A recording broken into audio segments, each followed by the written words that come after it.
Hello, and welcome to Almost No Talking Lessons, Episode 3.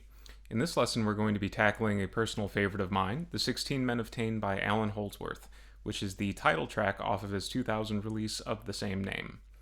In the video description, you will find a link to a zip file containing a transcription of the song, which also includes a brief analysis of the chords used in the solo section. I'd recommend downloading and or printing this transcription to make it easier to follow along with the lesson as we progress. Also in the zip file, there is a Yamaha UD Stomp preset list that shows all the parameters used for Allan's own presets if you're interested in attempting to replicate them. Now before we begin, I just want to mention that there are a couple specific pieces of gear that we're going to need in order to play this piece authentically. In the PDF transcription, there's also a gear guide that goes over everything that you're going to need. So make sure that you look that over before you continue on with the lesson, otherwise things might seem a little bit confusing. The signal path that I'm using is guitar to a Boss GP10, which is providing all of the guitar modeling and harmonization, and then from there I'm going into a Yamaha Magic Stomp, which is providing chorus and delay.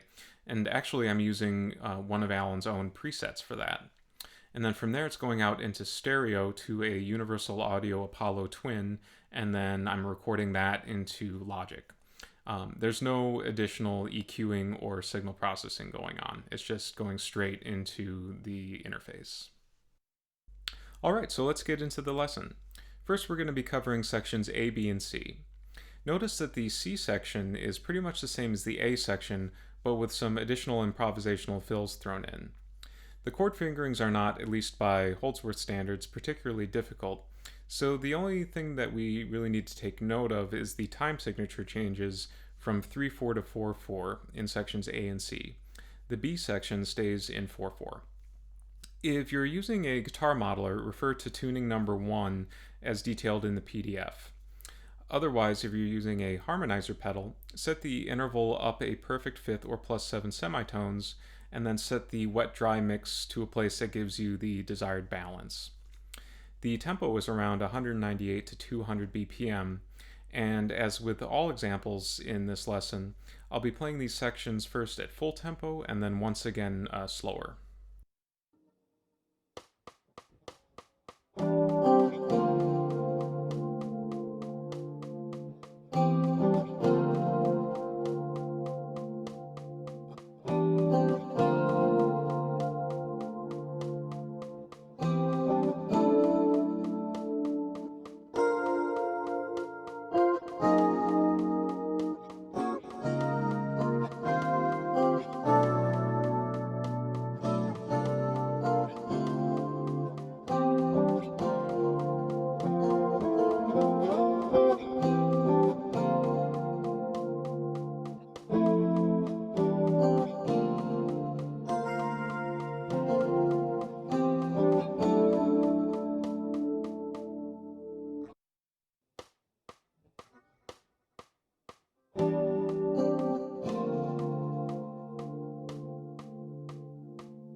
Now on to section D. In the recording, after this section ends, there's a bass solo over sections A, B, and C. Then D is repeated with an additional 4 bars tacked on to the end, which serves as a segue into the guitar solo. Just to keep this lesson moving along, I'm going to go over this section as if the bass solo has already happened, and we're going through it the second time as we head into the guitar solo. If you're using a guitar modeler, refer to tuning number 2 detailed in the PDF. However, if you do not have a guitar modeler, I'll demonstrate how to play this part using standard tuning. It's really not all that different from the authentic way, and it's maybe just 15 to 20% more challenging. Again, I'll play it to tempo and then slower. And for this section, we are in 3/4.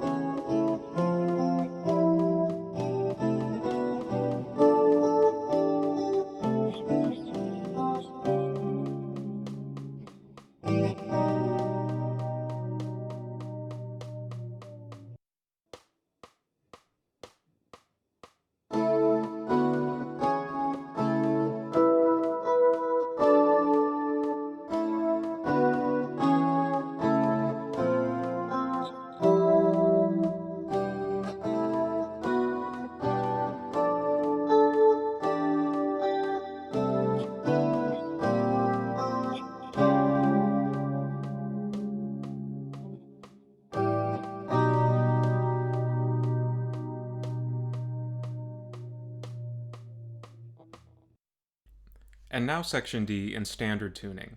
I'm just going to be going over this at a slower tempo.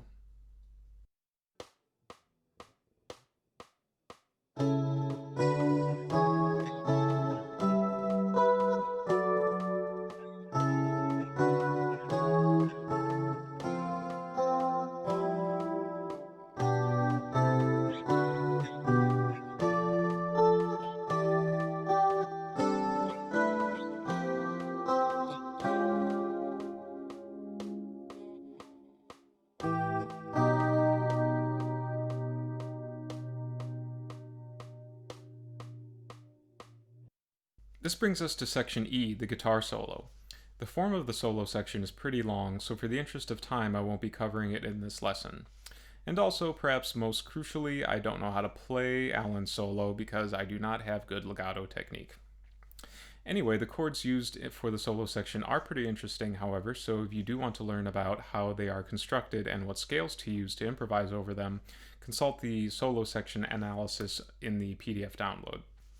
And then after the solo, we revisit section B for a moment because section B gets lonely sometimes. But since we've already covered that, we're going to move on. Next we have section F, the drum solo, which occurs over the same material as measures 5 through 8 of the A section. We repeat this 8 times, but on the 8th time we have 2 descending notes that lead us into the G section.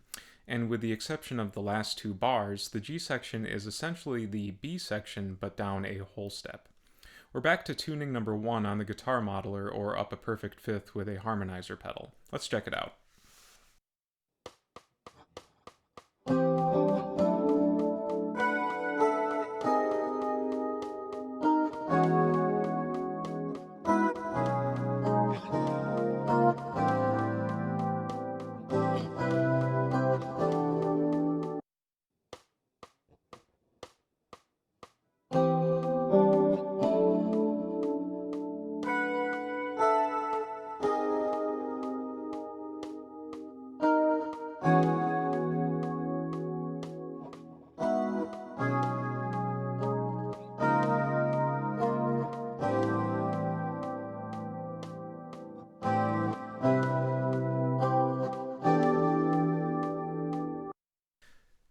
Now comes section H, which pretty much covers the same material as the A section, but with some more fun improvisational fills and an added bass note to a few of the chords.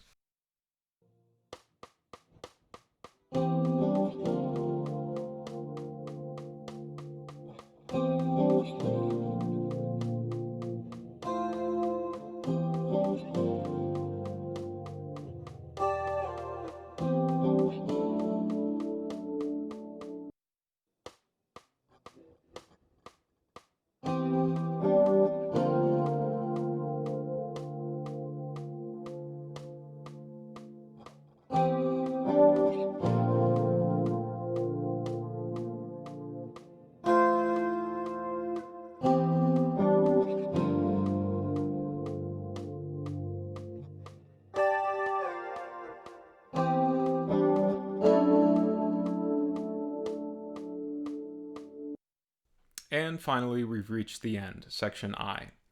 The first 8 bars of this section are nearly identical to the D section, but the last 8 bars are played up a half step, just so you don't get too comfortable.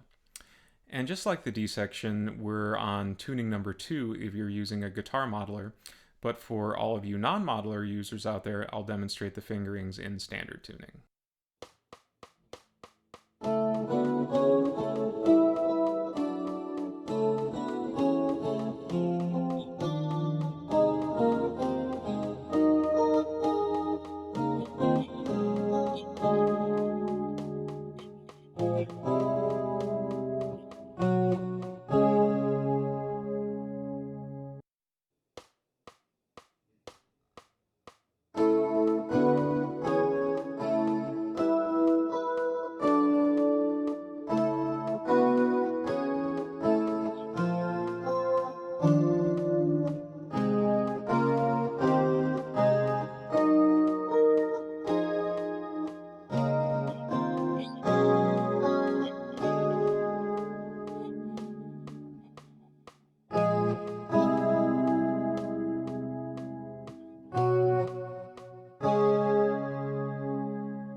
And now section I in standard tuning.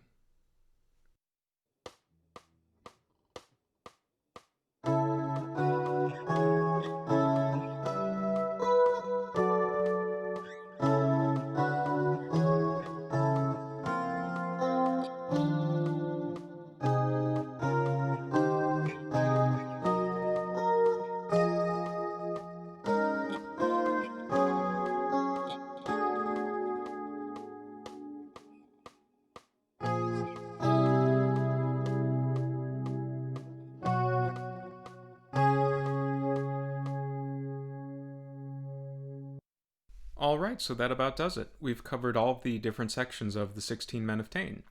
Just wanted to thank you for hanging out and learning some Holdsworth with me today. And I do have other jazz fusion lessons in the works, so if you're interested in seeing more of this type of thing, please make sure to subscribe to get notified when new videos are available. Thanks again.